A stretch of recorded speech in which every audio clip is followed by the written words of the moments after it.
Hey, what is up, y'all? You already know that it is your girl, Asia C, coming to you live straight from the 216.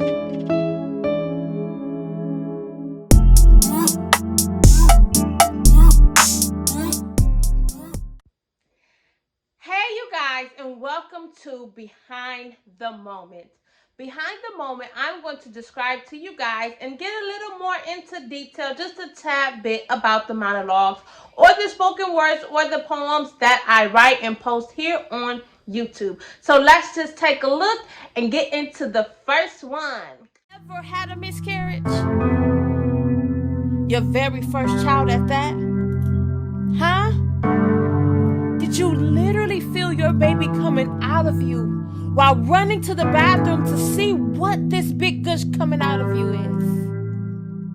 So I hope you guys just enjoyed that short clip of the monologue moment called Pain. Now, if you have not watched it, I highly suggest you go and watch the video today. Like, as soon as you're done listening to me talk now, I highly suggest that you go and go watch it, okay? Now, here's the behind the moment of the monologue Pain. Now, I for so long wanted to have a child because as a young woman, I did not believe I had enough love. I didn't believe I was shown enough love, and I really just didn't know at that moment how to receive God's love. So therefore, I searched for love in a child. I wanted my child to be that thing that gives me value, that something that gives me some type of reason to be here on earth, because I didn't know. I had no idea. I was unlearned. I was very ignorant in a lot of things. And when I mean ignorant, I mean the true definition of what ignorant really means. So I was ignorant in a lot of areas. I was unlearned. I did not know. So when I found out I was pregnant, I got pregnant with my first child, I was very excited. I was happy. I was, just filled with joy. My value finally came. It finally came. And unfortunately, one day I was at my friend's house. I was on the phone with my mom, and me and my friend just having a regular day. And as I'm on the phone with my mom, I feel the big gush come out. And that big gush was the baby. I did not know. I had no idea. In the back of my mind, I knew it was the baby, but I did not want to accept or receive the fact that that's my child. In the monologue, I mentioned I mentioned the plastic bag. The plastic bag came about is because I put my child in a plastic bag. My baby was in the plastic bag on a sanitary napkin because in my mind, I still did not want to believe that that was my child. I went around to all the emergency rooms hoping that the doctors tell me that my child is still in me. My child is in my stomach, still growing. There's still a heartbeat there. But unfortunately, it wasn't. And leaving the emergency room, I was not seen. So I threw the child in the trash, not knowing that that was my child. Now, I want you guys to understand, as a woman or as a person wanting something to give them value, when you lose that very thing that you hold to such a standard, to such a high standard that gives you some type of meaning and some type of purpose, your whole mind and your whole world just shuts down. And that's what happened to me. I literally shut down in that moment when I realized my child was not there. When I went to the doctor the next day and the doctor began to tell me that my baby's not in there, and me realizing now, clicking in my head, no, Asia, for real, you threw your child in the trash. That was very effective because the very thing that I wanted, the very thing that was giving me value, the very thing that was going to love me and be my answer to all my problems was now gone. It was now in the trash. It was now dead. I didn't respect it. And at that moment, I felt like I failed as a mom. And I understand a lot of times we as mothers, we get in that moment where something happens to our child. We really feel like we failed as a mother, and we put that stipulation and that weight on our shoulders because we said we're responsible for it. The baby was sent to us for us to care for, and then we failed it. Some of you may have said, oh, I failed my child because they made a bad decision. They're in jail, or they came out to be this way, or they came out to be that way, or they came out to do this, and they started doing that. Mine was death. My child was dead. So whose fault was it? It was me. I felt like, okay, I did not take care of this child's life.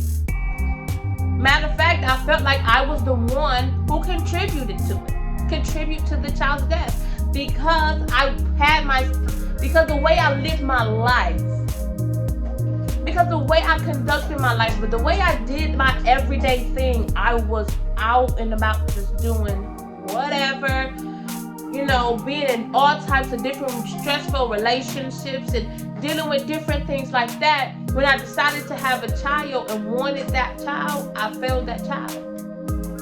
I failed it. It was my responsibility, let alone not the fact that it just died. I threw it in the garbage. I was, a horrible person. In my mind, I really told myself, you are a horrible individual.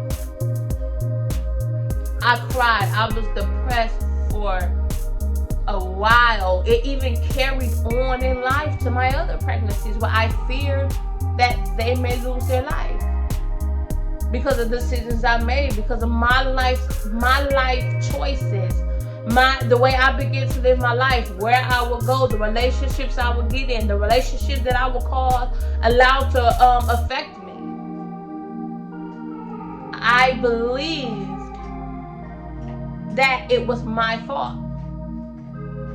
I believed that that child died because of me. And if I don't be careful, everyone after that will experience the same thing. And I want to encourage you guys today, because getting through that, it took a lot. And I never really came to the grips of the fact that I was still affected until I actually wrote the monologue pain.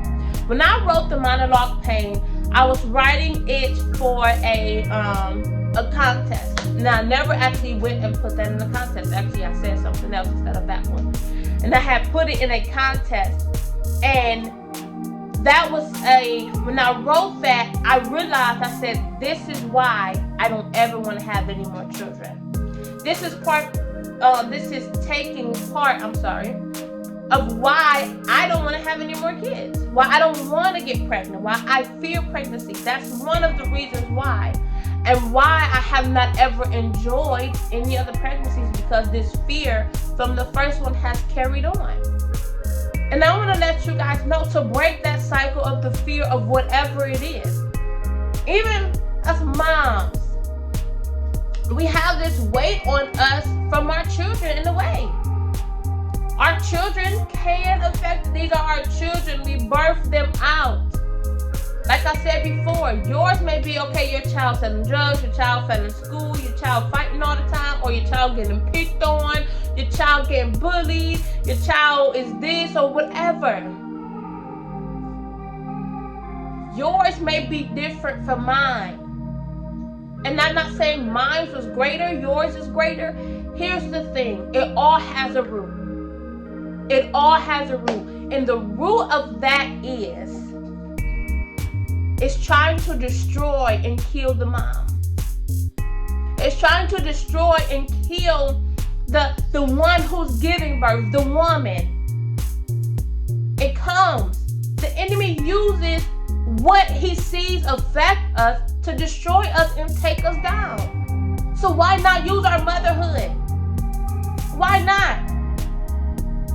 Why not use the things that is already on our conscience that we know we wish we would have made better decisions in, and beat us up with it? Why not? So I want to tell you today, let's break this cycle. I had to break that cycle in my mind. I had to break that mental cycle in my head that my child died because of me. It's my fault. I did not put it in the trash. I can't believe receive it. I didn't bury it. I didn't respect the child. I didn't give it a proper burial, and none of that. I had to break all of that. I had to break that entire cycle. And I'm telling you, I couldn't replace it with something else. I couldn't replace it. I have a child that survived after that one. And then when the second one came, the fear was still there. So even though I had a chance to redo motherhood, the root was still there. The root of all of it was fear of me going through it again. Fear that I don't have that value. Fear I'm not a good mom. Fear is all my fault. You did this. Fear that I'm going to be punished for it. Fear that because I keep making the wrong decisions and getting in these wrong relationships and coming out with children, I'm going to keep putting each and every child in this predicament. So now you have to get your mind together. You have to shut off all those voices that are happening around you. If you have not read my book called Worship and Right, I highly suggest that you go and read the book Worship and Right. Because in there and go buy it. If you haven't, it's only $12. Go to www.createyourshanel.com. But if you have not read the book, in one of the books, the section is called Voices/Thoughts. And the thoughts are the voices of the people and the thoughts of myself. I thought bad thoughts of myself already. So therefore, those thoughts of myself were so loud that I could not hear the thought of God. I could not hear the thoughts of God concerning me. I couldn't hear what He was telling me about me, how He felt about me. Because the volume of the thoughts of myself was so much louder, and the volume of the voices of the people and what they said, or even what I thought that they thought. You see how much that plays, how much that comes into effect? And I don't want to give the enemy too much power. I don't want to give him power. I don't want him to feel like he did something. So therefore, I'm going to be accountable and say, I took on those thoughts because there was already something within myself and how I was looking at me. There was something that I saw in me that I already did not like. So therefore, when the voices came of the people, and when the thoughts came of myself, and when the thoughts that I thought the people thought about me, I grabbed hold onto it and I identified myself with that. So a part of my identity was, I'm not a good mom. Why?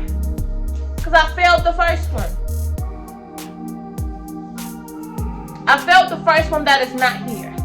And you know, we have people, family members in our life that, or even ourselves, where someone dies and that death has affected so much, but it's gone. And it's been years since this person has died. The Bible says the power of life and death is in your tongue. I can give something that's dead life.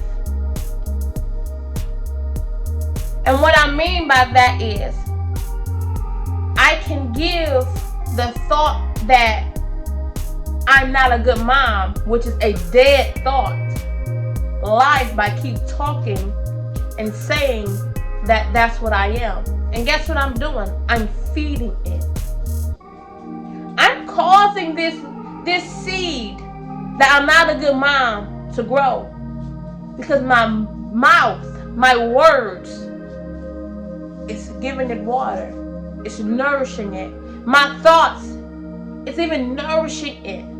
Whatever that moment is, whatever that behind the moment is for you, I want you to break free. I want you to break that cycle in your mindset. I encourage you to write about it. Because like I said before, you guys, I didn't realize how that one thing was still affecting me until I wrote about it after having 2 children already. It became normal. It became adjustable. It was like it was a part of my life, and I did not realize I was functioning in fear until I dig deep and I wrote about it. Until I sat there and I did my worship and write moment, and I really drew in my thoughts, and I began to write about this particular moment in my life. About this particular moment that had one of the hugest effects on me. A moment where I believed in my heart and I felt like my identity was stripped away. This is where you'll hear me talk about just like me building me. Because I did not identify myself with what God said about me. What was my true identity? I identify myself and with the things that came from me, the things that I do. And I want you guys to do me a favor. If you have not already, go to VlogMas on YouTube and subscribe to her YouTube channel. She's gonna break that down like crazy.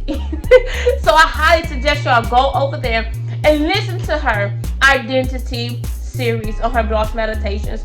She has 2 videos up about the identity, so I highly suggest that you go to VlogMas on YouTube and subscribe to her channel and watch those 2 videos.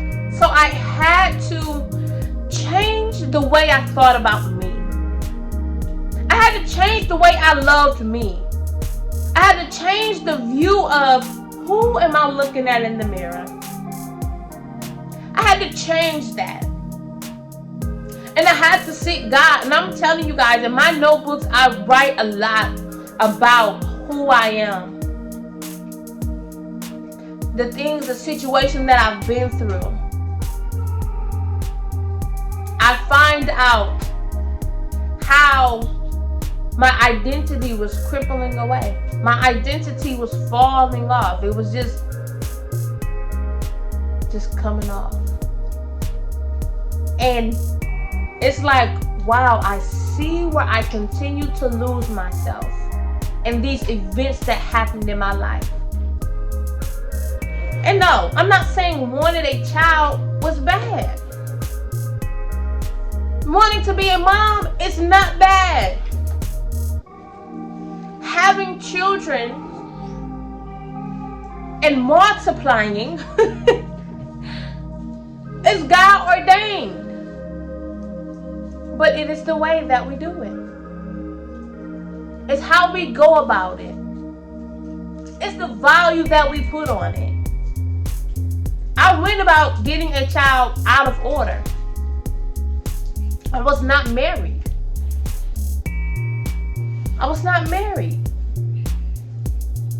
And my value was wrong. I put God characteristics on a child. Making this child, love me like God is the only one that can love me. I was making this child give me value when God is the only one that can give me the true and everlasting value. I was making this child identify me when God is the only one that can give me my true identity. He's the one that establishes. He's the one.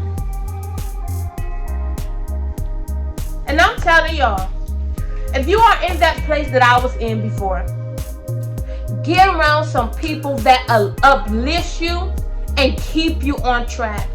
The ones you can call on in the moment and say, hey, I need to talk to you. I need help, please. Get around some God-given, ordained people in your life that you know you are called to. And allow the voice of God to flow through them and speak to you through them. And I'm going to tell you, in that situation, during those times when I had the miscarriage and I was so depressed and I was making wrong decisions and getting into wrong relationships, it wasn't that I did not have people around me to talk to me and give me good advice and show me love. I just didn't want it from them. I didn't want to hear it from them. I didn't receive them. Alright, you guys, make sure you like, comment, and subscribe to my YouTube channel. Make sure you comment your black hearts, because we are the Black Heart Gang over here.